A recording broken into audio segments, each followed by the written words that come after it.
Magandang araw po mga kaibigan sa Facebook.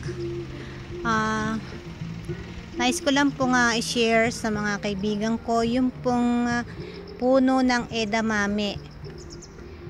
Yan po ang edamame. Alam niyo po, masarap po itong pulutan sa beer. Healthy pa siya. Ito po, nilalaga lang po siya, tapos lalagyan po ng konting asin.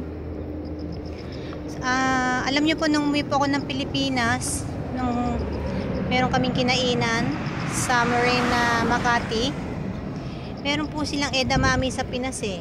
Yan po yon. Yan. Actually, mababa lang po yung puno niya. Ganyan lang po siya. Yan po.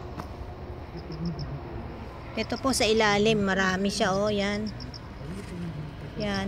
Kaya lang po merong parang tusok-tusok siya, kaya medyo masakit sa kamay. Yan po.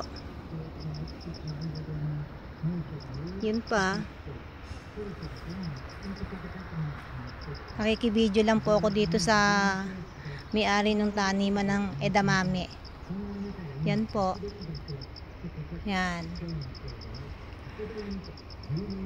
Pwede rin po siyang ilagay sa salad, potato salad.